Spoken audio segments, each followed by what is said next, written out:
Bienvenue à notre session. Je m'appelle Benoît Gester, je suis MVP SharePoint, SharePointer depuis une bonne dizaine d'années maintenant, avec un petit peu de Yammer, un petit peu d'Office 365. Aujourd'hui, dans cette session, on va vous parler gouvernance, on va vous parler Office 365, on va vous parler de PowerShell, le tout combiné, puisque le thème de la session est comment appliquer de la gouvernance à Office 365 via PowerShell. Bonjour, je suis Étienne Bailly, je suis consultant, formateur autour des technologies SharePoint, Office 365 et je vais co-animer cette session avec Benoît.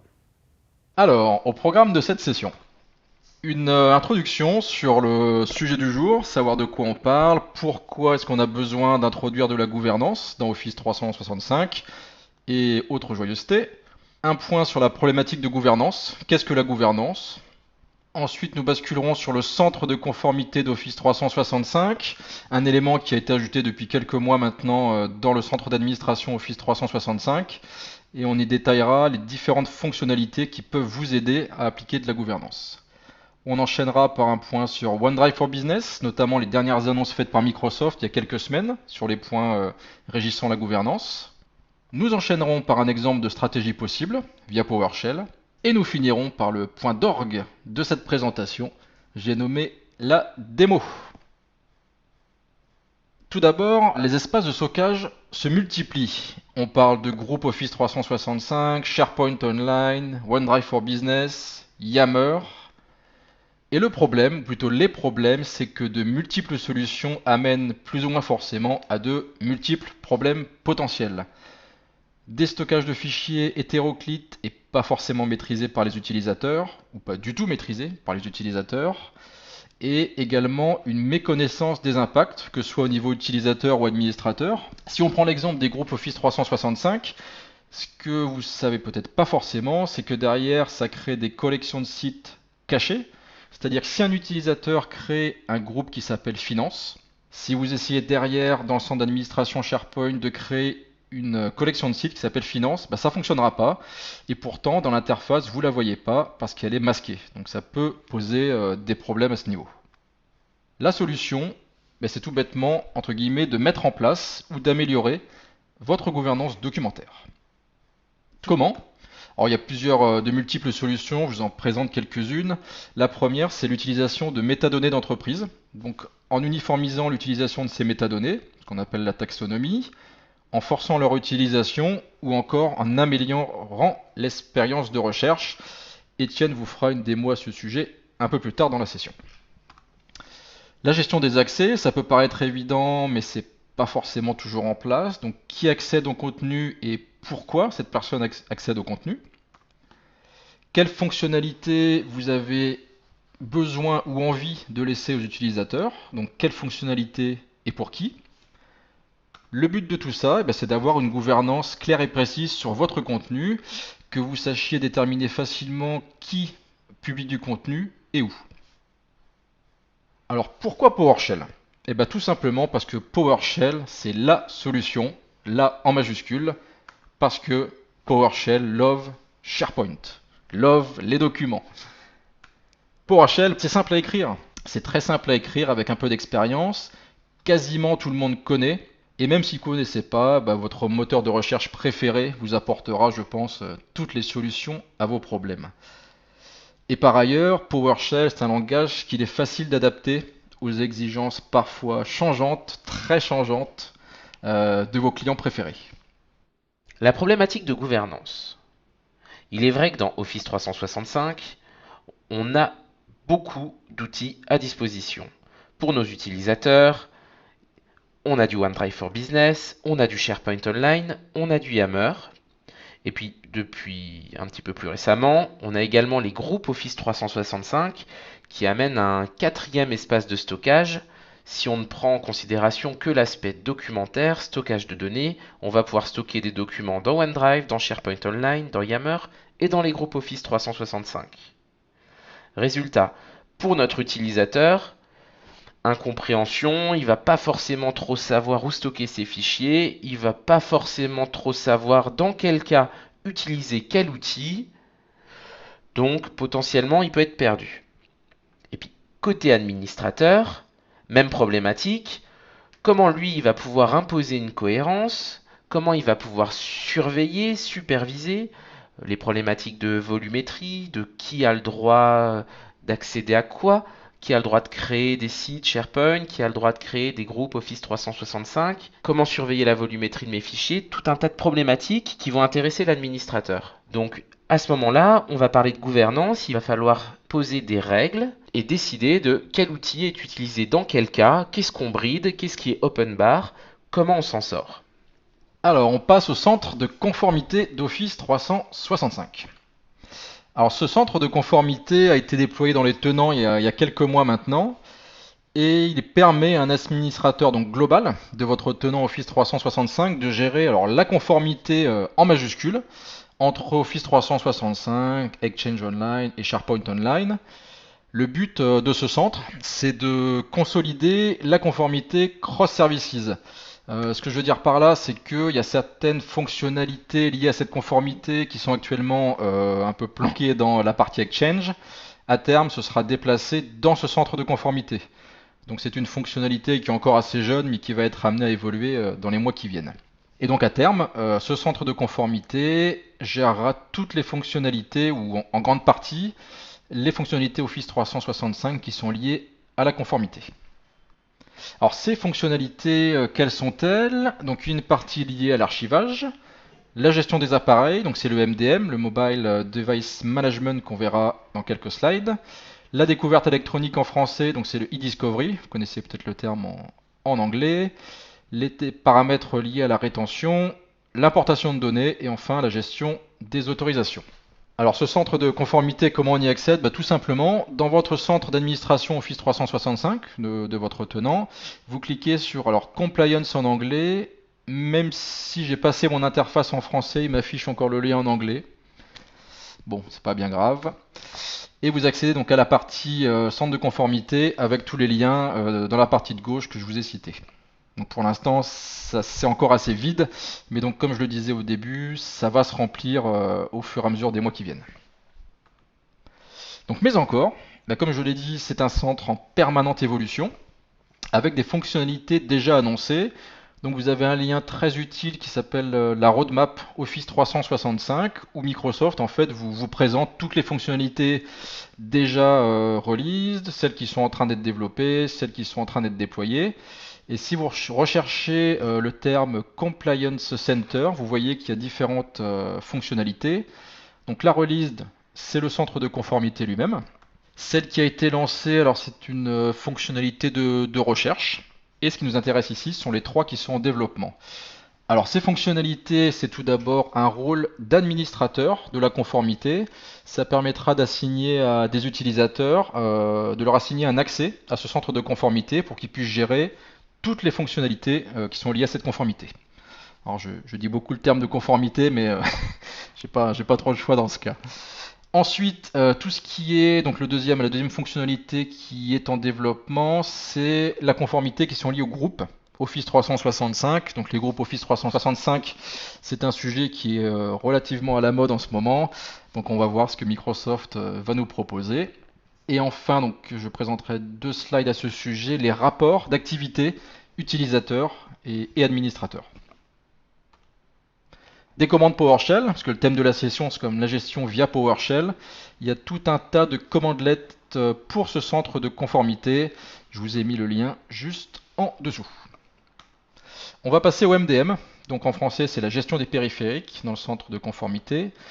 Donc ce MDM il sert à quoi? À l'époque où le BIOD, donc le Bring Your Own Device, est plutôt à la mode, donc les gens, vos utilisateurs utilisent leur propre périphérique mobile pour publier du contenu, il peut vous paraître intéressant de gérer notamment quels sont les périphériques autorisés à publier du contenu. Donc c'est ce que permet le MDM, il gère tous les périphériques mobiles qui accèdent à vos données d'entreprise. Donc comment ça marche? Vous, en tant qu'administrateur, vous allez créer des stratégies de sécurité au sein de cette partie MDM. Et ça va forcer les périphériques mobiles de vos utilisateurs à s'enrôler dans le MDM d'Office 365 lorsqu'ils vont tenter de se connecter à des données, notamment OneDrive for Business ou tout ce qui est Office 365. Cette technologie MDM est basée sur Intune et derrière de l'Azure AD.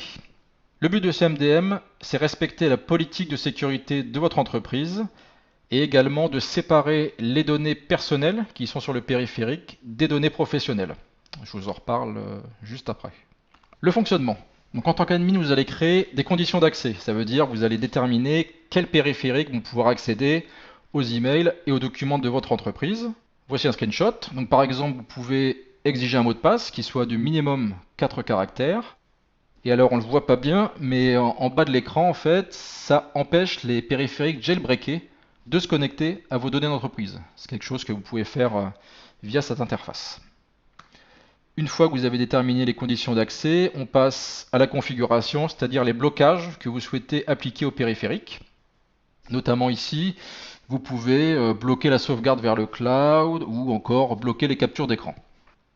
Dernière partie, le déploiement. Donc vous sélectionnez des groupes d'utilisateurs sur lesquels vous souhaitez appliquer cette stratégie.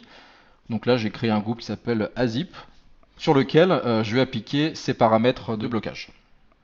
En termes de fonctionnalité, une fonctionnalité intéressante qui s'appelle le Selective Wipe. Par exemple, si un de vos utilisateurs perd son périphérique mobile, son portable, vous allez pouvoir effacer à distance les données professionnelles, mais laisser ces données personnelles sur le périphérique. Alors, en cas de perte, peut-être pas, mais en tout cas, si l'utilisateur quitte votre société, plutôt, vous allez pouvoir faire un distinguo entre les données professionnelles des données personnelles.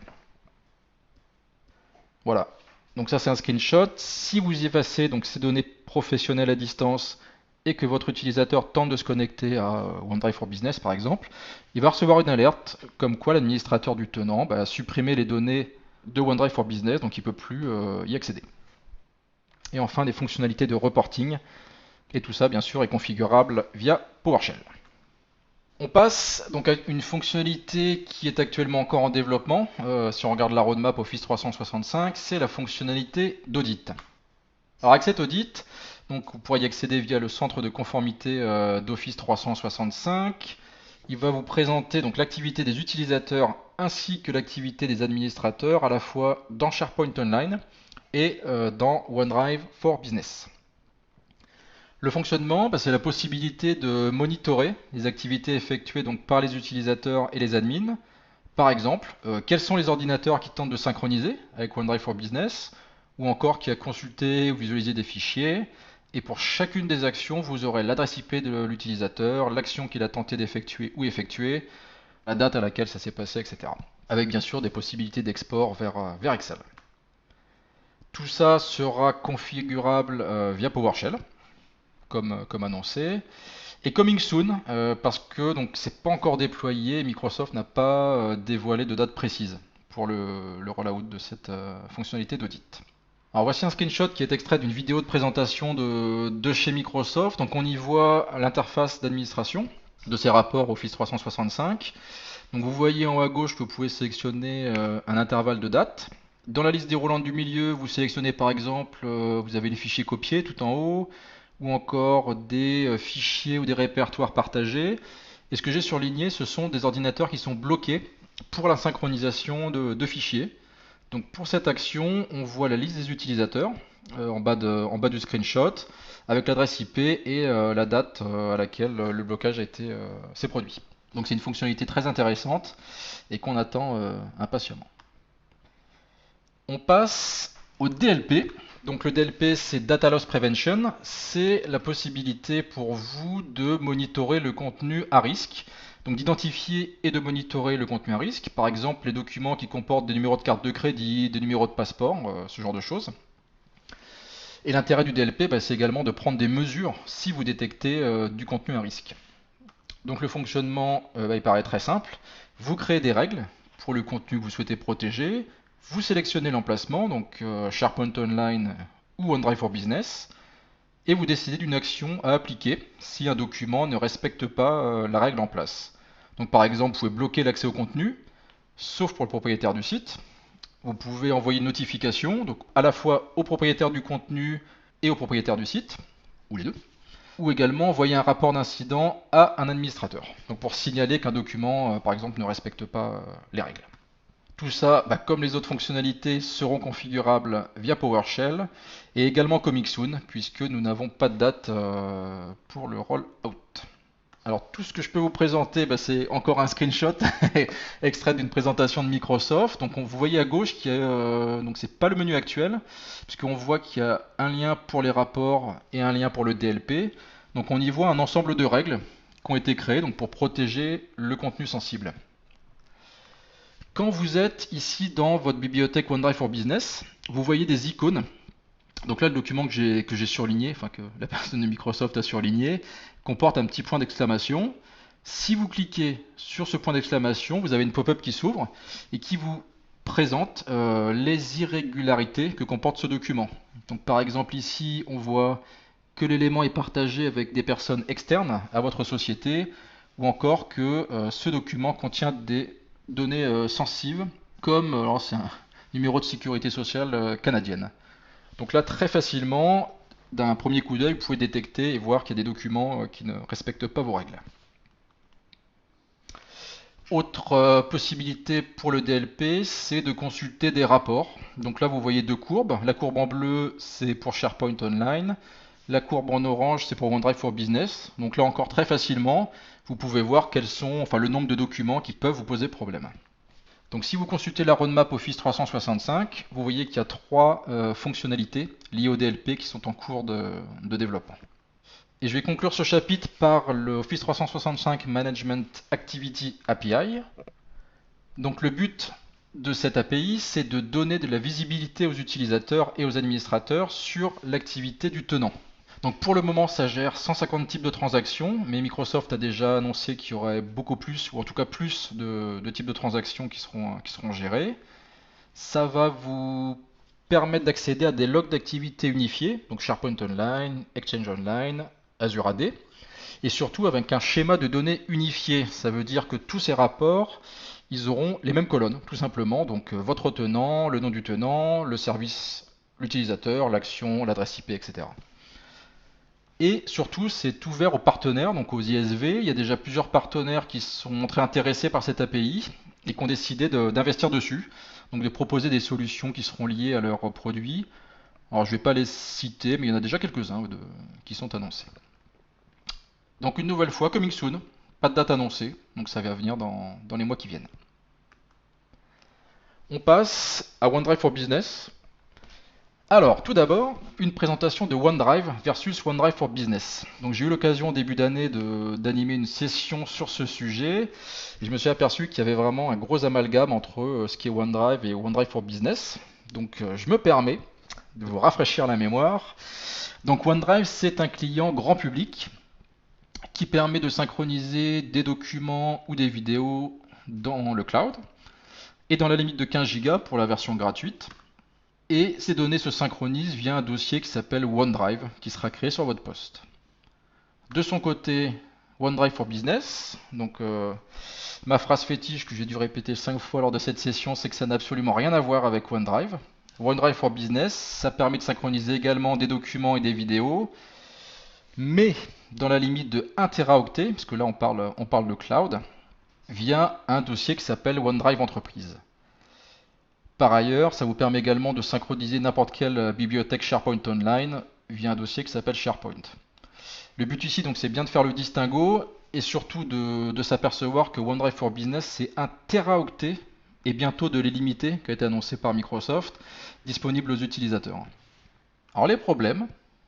Alors tout d'abord, si vous faites une recherche sur Google, donc là j'en ai fait deux, c'est OneDrive for Business Problems et OneDrive for Business Nightmare, on s'aperçoit qu'il y a quand même quelques résultats, donc 3 millions et presque 100 000. Alors OneDrive for Business, c'est sûr que c'est pas l'outil parfait.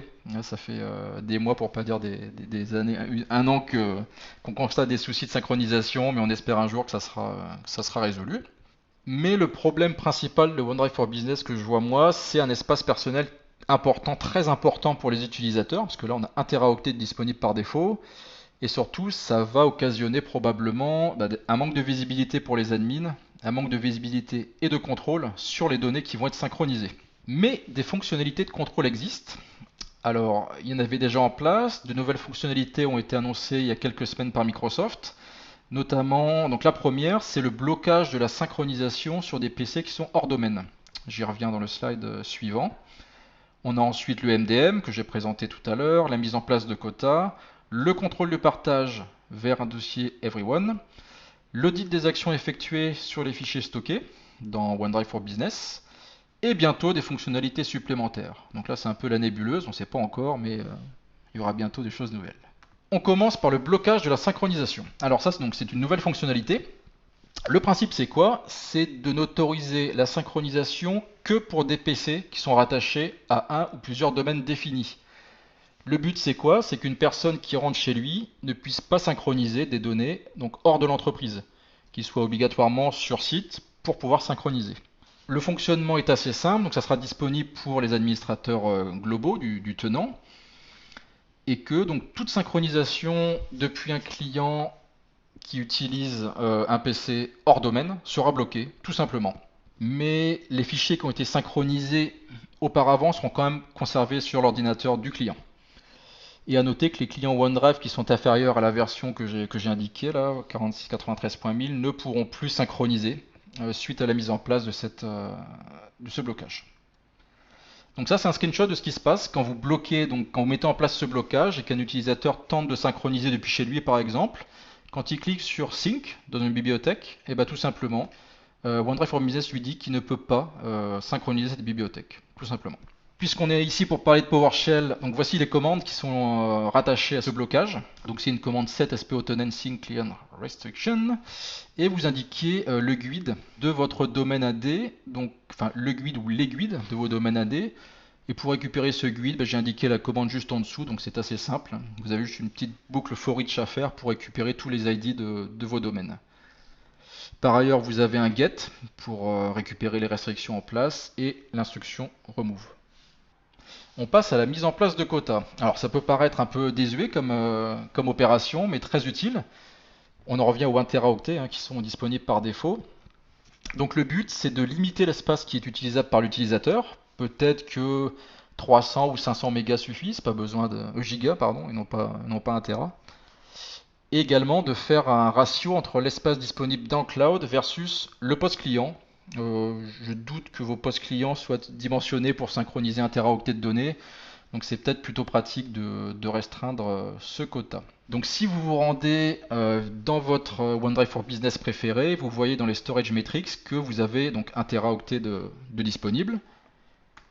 Et il vous suffit de lancer cette commande PowerShell, tout simplement, un set SPO site avec le paramètre storage quota pour réduire ce quota. Donc là je l'ai passé à 500 Go. Voilà le résultat, donc la commande, le shell est en dessous et on voit que donc, je suis passé à 500 Go dans mon OneDrive for Business au lieu des 1 Tera initiaux. On poursuit par le contrôle du partage vers Everyone.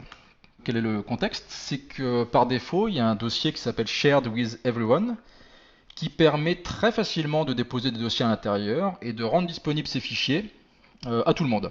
Donc c'est très pratique, mais aussi très dangereux. Ces fichiers étant notamment découvrables via Delve. Donc voilà ce fichier, si vous ouvrez votre OneDrive, il apparaît par défaut, donc Shared with Everyone. Les modifications annoncées par Microsoft, donc ça c'est une nouvelle fonctionnalité, c'est que pour tous les nouveaux tenants, ce dossier ne sera plus créé par défaut, pour empêcher justement que des utilisateurs, par facilité, déposent des documents dans ce dossier, que ces documents soient lisibles par des utilisateurs qui ne devraient pas y accéder, et que les administrateurs du tenant auront néanmoins la possibilité d'overrider ce paramètre, donc de le réintégrer au OneDrive for Business existant. Et autre fonctionnalité, c'est que donc, les paramètres Everyone, All Users et Everyone except External Users peuvent être désormais retirés du People Picker. Donc ça je vous le présente juste là.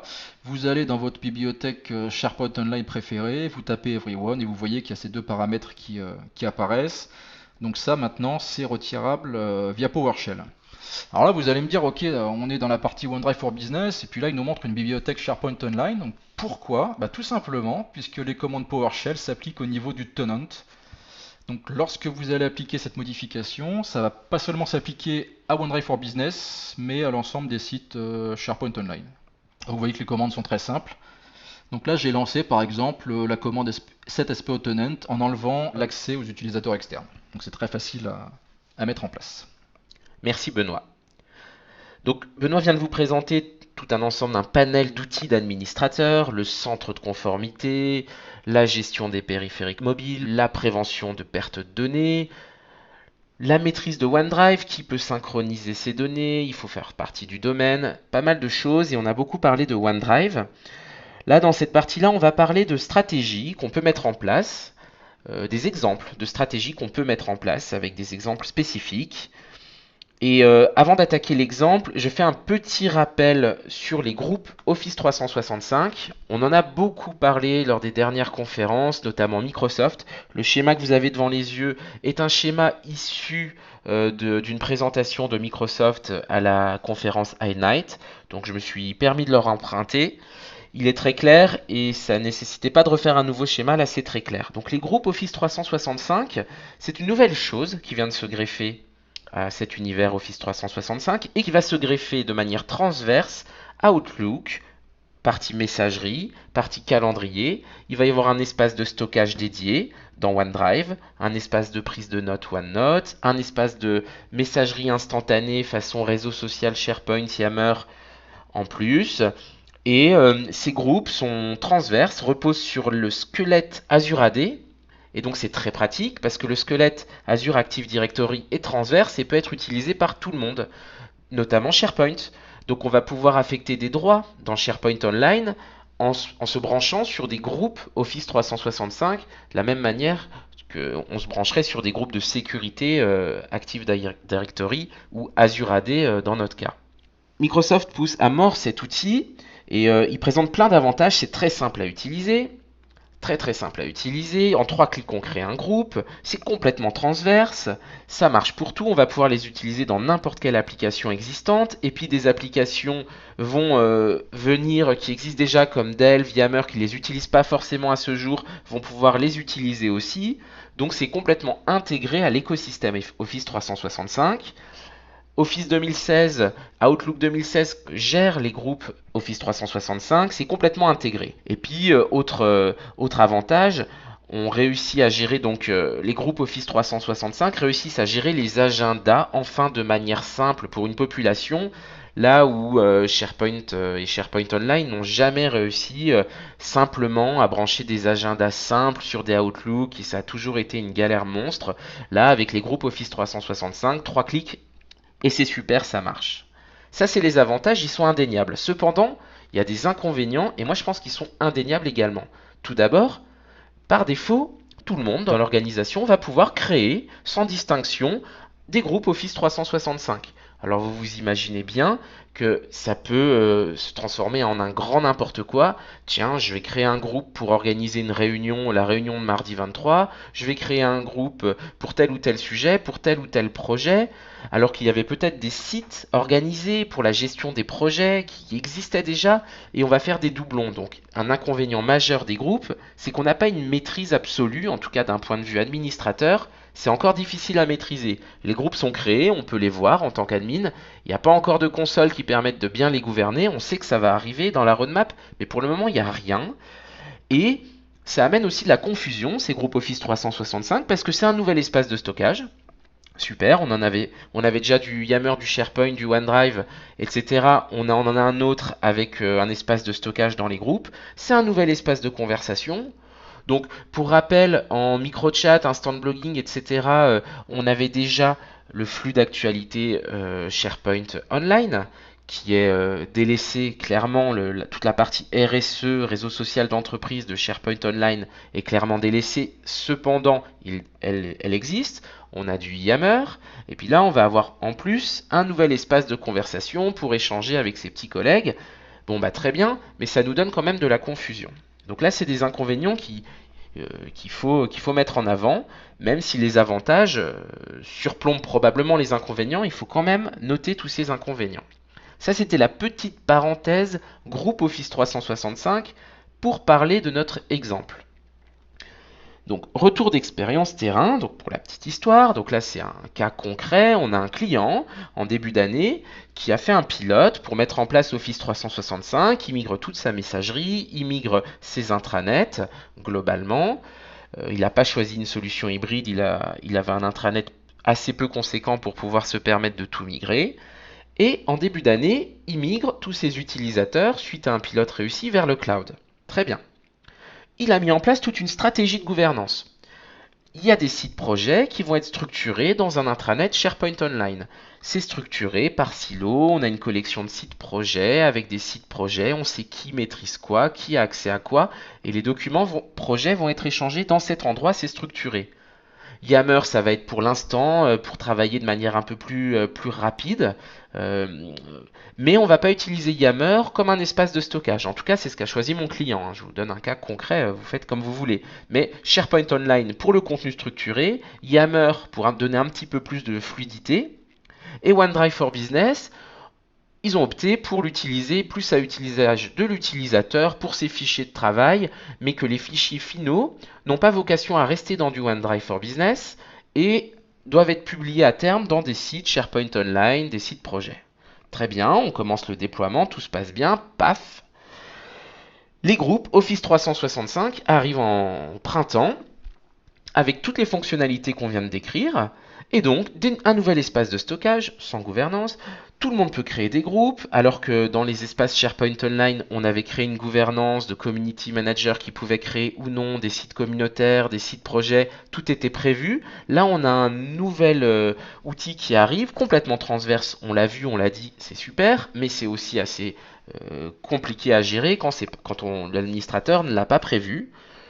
Donc, voilà, le déploiement est en cours, nos administrateurs paniquent et la première question qu'ils me posent lors de la formation au service IT, aux personnes qui vont être amenées à gérer le portail, ils m'ont dit comment on coupe clairement les groupes Office 365, ça a l'air super mais on n'en veut pas. Voilà. Donc c'est un peu contre-courant, c'est certain. C'est pas du tout dans la tendance de ce que veut imposer Microsoft, c'est encore plus certain. N'empêche que sur un cas concret, là on avait besoin un petit problème, un petit trou dans la raquette sur la gouvernance. C'est on savait gérer notre volumétrie, nos stockages, et puis tout d'un coup on a un outil qu'on n'a pas prévu. Même s'il était identifié dans la roadmap, on a dans Office 365 une roadmap qui nous permet de savoir où on va, de savoir que ça arrive. Cependant, pour les administrateurs qui débutent sur la techno, ils n'ont pas forcément ces habitudes-là, ils ne l'ont pas vu venir. Donc, décision, on bloque les groupes Office 365 et c'est la stratégie dont on va parler. On va faire ce qu'on a fait chez ce client-là. On va tout simplement en PowerShell, puisque PowerShell est définitivement notre ami, passer une commande qui va désactiver la création des groupes sur tout le tenant. Donc on balance une simple requête PowerShell après avoir ouvert la session. On attend plusieurs heures parce que c'est un traitement lourd de policy exchange qui va remonter sur chaque boîte aux lettres. Mais à terme, nos utilisateurs qui avaient la possibilité de créer des groupes n'ont plus la possibilité que de les parcourir. Et c'est très bien. Et si jamais dans un écran ils arrivaient à retrouver le bouton créer un groupe, ce qui est possible notamment dans OneDrive où le plus perdure alors qu'il ne perdure pas dans les calendriers et dans les agendas, un petit bug. Bref, si quelqu'un arrive dans OneDrive à cliquer sur ce lien, il se tape assez rapidement une petite pop-up de warning qui lui dit non, la fonctionnalité de création, elle est bloquée. C'est assez autoritaire comme décision de gouvernance, c'est assez violent, c'est pas forcément ce qu'on préconise, mais en tout cas, il faut savoir que ça existe.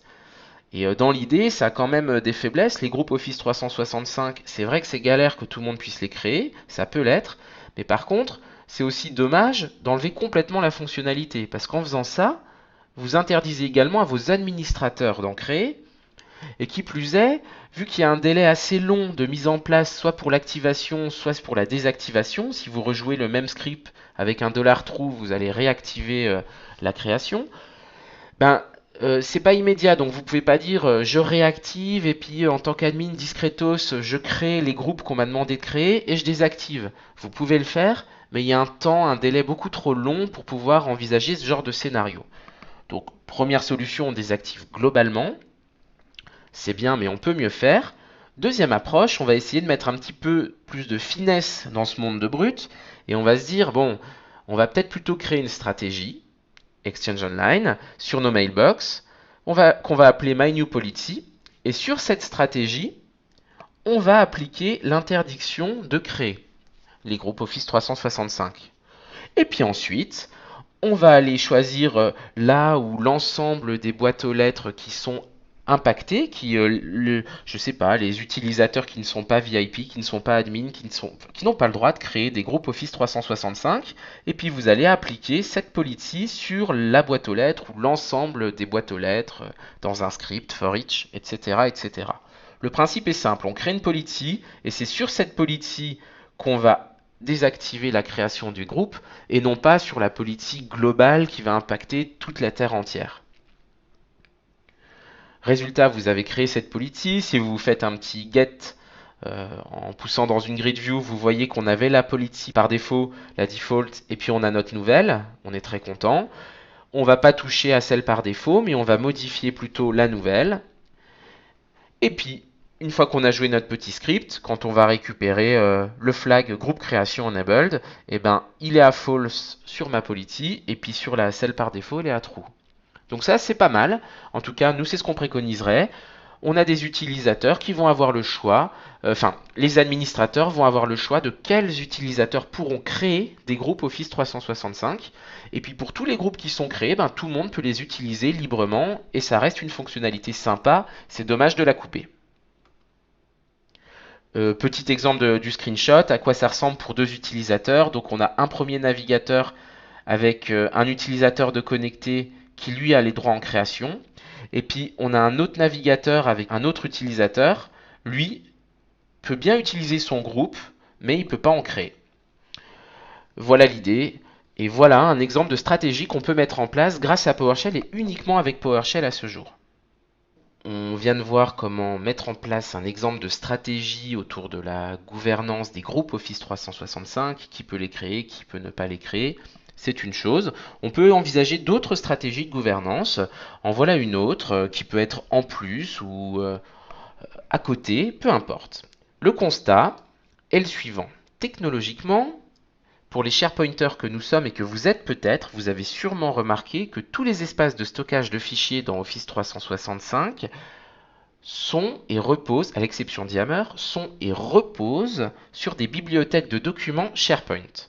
C'est-à-dire que tous les sites SharePoint, la brique site d'Office 365 et toute la brique OneDrive d'Office 365, ainsi que les groupes Office 365, ils utilisent tous des bibliothèques SharePoint. Et puis c'est tout. Très bien, vous allez me dire, et alors? Ben, l'idée c'est quoi? Et ça va être le principe de notre démo, de la démo PowerShell qu'on va faire, c'est, bah oui, mais si on a pour tous ces univers qui paraissent un petit peu dissociés, qui paraissent un petit peu séparés, derrière on a la même technologie SharePoint, pourquoi ne pas utiliser justement les technologies SharePoint pour ce qu'elles savent faire, là où elles sont très bonnes, sur la gestion des métadonnées, sur la gestion de la taxonomie, des mots-clés, de référentiels de mots-clés qu'on pourrait réutiliser et imaginer un système de mots-clés qui serait utilisé dans tous les univers, aussi bien OneDrive que SharePoint Online et ainsi que les groupes Office 365. Et le concept, c'est ça. C'est une proposition, c'est une stratégie qu'on a mis en place chez un client qui peut être tout à fait pertinente. Et ça présente plusieurs intérêts. Ça va vous permettre de mieux cartographier vos documents. Votre moteur de taxonomie, de métadonnées, vous l'utilisez probablement dans vos sites on-premise ou dans SharePoint Online, mais en tout cas, vous l'utilisez probablement pas dans vos OneDrive et dans vos groupes Office 365. Et ben moi, je trouve que c'est dommage. C'est dommage notamment quand on souhaite faire des recherches à facettes. C'est dommage quand on veut mettre en place une règle de gestion documentaire globale sur la durée de vie de vos documents. Repérer rapidement les documents qui sont périmés. Si vous voulez faire tout ça, PowerShell est toujours votre ami. Ça vous permet de mettre en place vos règles de métier à vous, qui correspondent à votre entreprise, à votre structure, vos règles de confidentialité. Et puis on utilise la force de SharePoint pour tout l'univers, groupe Office 365, OneDrive for Business et SharePoint Online, là où c'était peut-être plus évident. Et bien sûr, notre petit copain, PowerShell est notre ami. Donc dans cet exemple, dans la démo PowerShell qu'on va faire, le script PowerShell qu'on vous présente, on a pris l'exemple de créer trois colonnes de métadonnées dans un magasin de termes, dans notre moteur de taxonomie SharePoint, qui sont une idée de un tag global d'origine du fichier qui sera OneDrive ou SharePoint ou Office 365 Group. Et puis pourquoi pas aussi un type de document qu'on pourra enrichir par la suite. Ça nous permettra de cartographier nos documents, savoir si c'est des slides, une propale, un manuel ou autre. Et puis j'ai pris aussi un troisième flag, un troisième type sur un speaker. Alors ça, dans mon exemple, je l'impose partout, mais cette métadonnée, il faudrait la laisser peut-être uniquement pour des présentations, où là ça aurait un intérêt. Là, dans notre exemple, on a été un peu plus bourrin, ça reste une démo, hein. Vous pouvez mettre la stratégie que vous voulez, mais l'idée, c'est on a 3 champs, 3 colonnes, et on va vouloir, grâce à notre super PowerShell, les envoyer partout et imposer l'utilisation de ces 3 colonnes, de ces 3 métadonnées, dans SharePoint Online, dans OneDrive for Business, dans les groupes Office 365, grâce à notre super pote PowerShell. Voilà le concept. Eh ben, on se lance. Je vous propose de regarder ensemble à quoi ça peut ressembler. Allons-y pour la démo. Tout d'abord, présentation de l'univers. On a un tenant Office 365 avec un OneDrive personnel qui contient des fichiers. On a quelques groupes Office 365 dans lesquels on peut aller qui contiennent également quelques fichiers. Et on a un intranet de démo, des sites d'équipe tout simples qui contiennent des bibliothèques de documents et d'autres sous-sites. Et si on va regarder un document Word, ses propriétés, on a les propriétés standards, c'est-à-dire le nom du fichier et son titre, ce qu'on retrouve de manière standard dans un SharePoint quand on a fait 0 custo. Ça, c'est la présentation de notre univers. Super. Deuxième étape, je vous ai dit qu'on avait en amont créé des termes dans notre magasin donc central d'administration SharePoint, gestion de la taxonomie, magasin de termes, et on a créé un terme Unified Document Type qui peut s'enrichir par la suite avec des types de documents et également des types de speakers.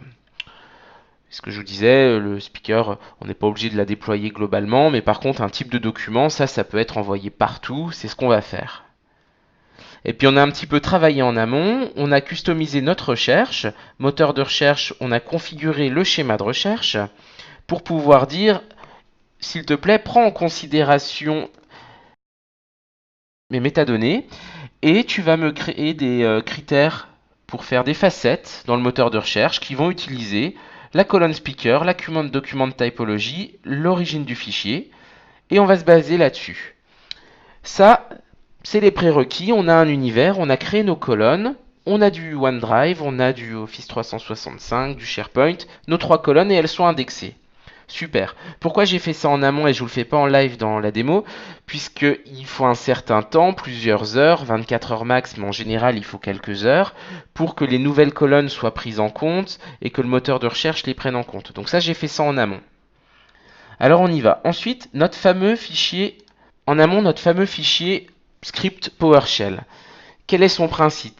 Je vous le rappelle, l'idée c'est d'aller mouliner sur tous les groupes Office 365, sur tous les sites SharePoint et d'y appliquer une gouvernance. Et nous, notre gouvernance, c'est rajouter nos champs. Donc on va commencer par se connecter. Donc on se connecte Office 365, on ouvre une session pour Exchange. Exchange, ça va nous permettre de gérer justement nos groupes Office 365. On se connecte aussi de manière plus classique à SharePoint Online. Ça sera pour pouvoir interagir avec les bibliothèques de documents. Et puis on a une troisième type de connexion Client Script Object Model. Je vous explique pas dans les détails, mais on avait besoin de ces 3 connexions. J'aurais bien aimé n'en avoir besoin que d'une, mais j'en ai besoin de 3. Ça me permet de modifier chacune des bibliothèques de documents et de réactiver la fonctionnalité des métadonnées. Je vous passe les détails précis, on pourra un jour, si vous voulez, décrypter ce code, et de toute manière, on va le mettre à disposition. Donc, étape numéro 1, on va récupérer tous les groupes Unified, donc Unified Group ou groupe Office 365, et pour chacun de ces groupes, on va boucler, et on va y appliquer notre super méthode de gouvernance. On va dire que le type site, c'est des Office 365, ça veut dire que tous nos groupes Office 365 vont avoir la métadonnée Office 365 Group de rempli. Et puis on donne pour chacun de nos sites l'URL. Idem au niveau des OneDrive for Business, donc les sites personnels de chaque utilisateur.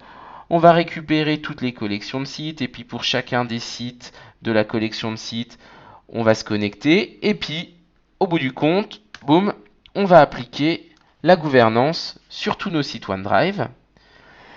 Et rebelote au niveau de nos collections de sites SharePoint, au niveau de notre intranet, même punition.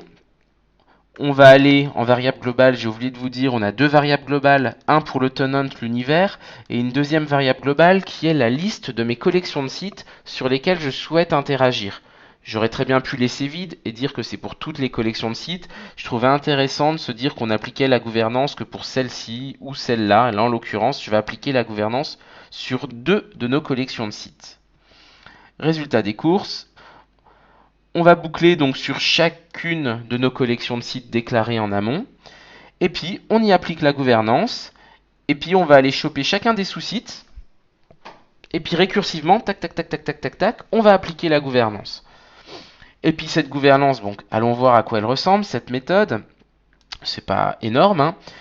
On active ce que je vous disais, le parseur disabled, ça va me permettre d'activer les properties d'emotion, promotion. En clair, c'est quoi ce charabia? C'est la possibilité de lier mon Office et les métadonnées gérées avec SharePoint. Par défaut, c'est désactivé dans OneDrive et dans les groupes Office 365. C'est activé dans SharePoint. Moi, j'active pour tout le monde. Donc, je mets à false le parseur disabled. Donc, j'active mon parseur. Et ensuite, je récupère mes champs et j'ajoute gentiment mon type choix, mon type taxonomie, ma colonne speaker, ma colonne document type. Et ça, ce script-là, cette méthode apply governance, on est d'accord. Cette méthode-là, et là, on va appeler ça sur chacun de nos groupes Office 365 et sur chacun de nos SharePoint Online et chacun de nos OneDrive. Et puis ce que je fais également, c'est que je ne rajoute pas les colonnes si elles sont déjà activées. Donc c'est pour ça que je fais un get SPO field. Et si le field n'existe pas, on ne le rajoute pas. C'est quelque chose d'assez simple. Vous remarquez peut-être qu'on a utilisé une bibliothèque que j'adore personnellement, qui sont les Office Dev PNP Pattern and Practice, qui sont une bibliothèque magique qui contient tout, qui évolue constamment et qui nous permet de simplifier l'utilisation de PowerShell. J'aurais bien aimé n'utiliser que celle-ci, mais malheureusement, par exemple pour les properties d'Emotion, j'ai dû utiliser du Client Script Object Model. Bon, c'est pas très grave. Je pense que d'ici quelques mois, on pourrait refaire le même script juste en Office Dev PNP et ça serait encore plus cool. Alors on lance le script, c'est parti, il se lance. Il me demande de m'authentifier, donc ouais, tout à fait. Il me demande de m'authentifier en tant que l'admin du tenant. Il me demande mes credentials. Et il se lance. On ouvre la session Exchange, donc il va chercher tous les commandes Exchange Online, SharePoint Online, il est en train de tout télécharger. Il cherche chacun de nos modules, il charge tout localement, c'est toujours un petit peu long. Et il applique la gouvernance. Il détecte un groupe, Collab 365. Celui-ci, c'est un nouveau groupe, donc il ajoute les trois colonnes qui vont bien. Il détecte d'autres groupes, mais j'avais déjà joué le script et les autres groupes ne sont pas modifiés. Seul le nouveau groupe est modifié. Et une fois qu'il en a fini avec les groupes Office 365, il va mettre la gouvernance sur les OneDrive. Donc les MySite de chaque personne. Benoît avait un MySite, boum, il applique la gouvernance. Étienne avait un MySite. Aussi bien pour Benoît que pour Étienne, la gouvernance était présente. Et là, il détecte que Vincent avait un MySite. Il modifie la bibliothèque pour qu'elle puisse accepter directement des nouvelles colonnes et la synchro avec Word, Excel. On ajoute nos trois colonnes. Il en a fini avec les OneDrive. Il passe désormais au SharePoint Online. Il prend ma première collection de sites. Il mouline récursivement. Il trouve un nouveau site, le intra 4. Il ajoute les colonnes. Il mouline sur tous les sites qu'il trouve. Et dès qu'il trouve une bibliothèque de documents, il ajoute les colonnes. Parfait. Il en a fini avec la première collection de sites. Il va attaquer la deuxième. Et c'est terminé. Donc si on regarde, il a modifié le site intra 4 et il a modifié un groupe. Si je retourne justement sur mon groupe Collab 365 et que j'actualise, paf, je vois arriver des nouvelles colonnes. Super. Si je crée par exemple un nouveau document Word en mode Word Online, je mets des mots. Très bien. Je retourne sur ma bibliothèque. Je vois que tout nouveau document, par défaut, est cartographié en tant que Office 365 Group. Il a mis la valeur par défaut. Pour les documents existants, je ne modifie pas ce tag. Je trouvais ça un peu violent de le faire. On aurait pu le faire. Mais je ne le fais que pour les futurs documents qu'on va uploader. Pareil, si je vais dans mon SharePoint, si j'essaye d'aller dans l'intranet, et notamment le nouveau site Intra4, je vais voir que dans ma bibliothèque de documents, il y a les nouvelles colonnes qui sont apparues. Ces colonnes, elles sont apparues, elles sont mises partout. Ok, très bien, mais la finalité, c'est quoi?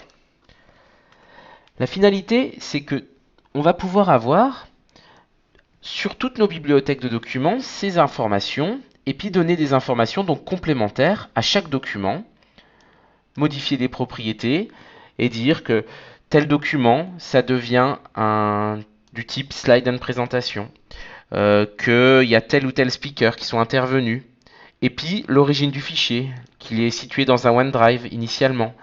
Sachant que si on upload des fichiers manuellement, paf, je drag drop des fichiers et je les amène, automatiquement ils vont bien récupérer l'origine du fichier. Là je suis dans un OneDrive. Si je vais dans une bibliothèque Colab 365 et que j'upload un fichier, il sera bien du type Office 365 Group. Et donc la finalité, c'est surtout le moteur de recherche. Si je cherche Étienne, eh ben, je vais récupérer tout un ensemble de documents et j'ai configuré mes facettes pour qu'elles soient utilisables. Si je veux les documents qui soient uniquement en speaker Étienne, je récupère ces documents-là. Si je veux uniquement des slides et présentations, je les récupère. Et on va pouvoir dire je veux récupérer que les documents qui sont issus de mon intranet. Et voilà les documents issus de mon intranet. Je veux que les specs issus de mon intranet. Et là, du coup, on récupère un intérêt d'un point de vue gouvernance, où on va pouvoir voir concrètement accéder à nos fichiers de manière très simple. Et ben voilà pour la démo. Alors finalement, quels sont les avantages de ce type d'approche? Parce que là, on a proposé un script très particulier, mais l'idée, c'est pas d'utiliser ce script dans votre entreprise. L'idée, c'est d'imaginer ce que vous pourriez mettre en place dans votre entreprise. Mais là, avec ce script-là, les avantages, tous nos documents ont été cartographiés, que ça soit du OneDrive, du SharePoint ou du groupe Office 365, ça fonctionne. Les métadonnées, elles sont gérables depuis les listes SharePoint, mais elles sont aussi gérables depuis Word, Excel, PowerPoint. Donc pour Office 2007, 2010, 2013, vous savez, on avait le panneau d'information des documents qui était un petit plugin basé sur Infopass qui permettait de modifier les métadonnées SharePoint. Dans Office 2016, ça a un petit peu changé.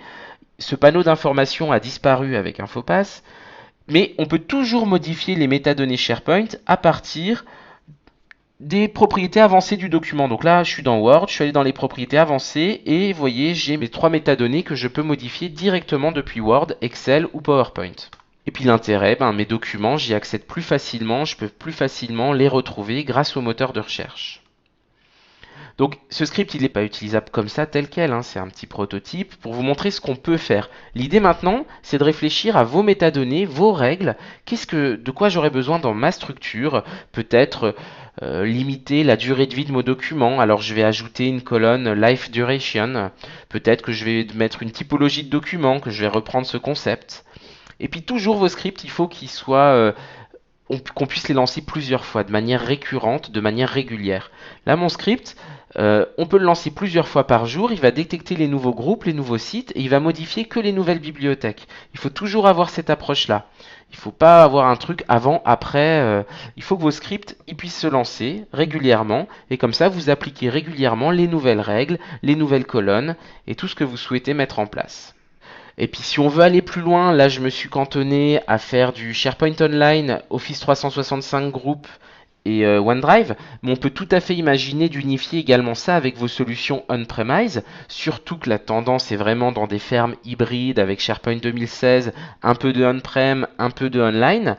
Il y a des limites parce qu'à ce jour, la taxonomie, le magasin de termes, il est pas parallélisable, il n'est pas unifiable. Il n'y a pas de mode hybride pour partager vos métadonnées en on-prem et en cloud. Donc il y a des petits projets, toujours Office Dev Pattern and Practice, qui propose des scénarios très simples de synchronisation des mots-clés. Ça va mouliner d'un côté, ça va écrire les mots-clés de l'autre.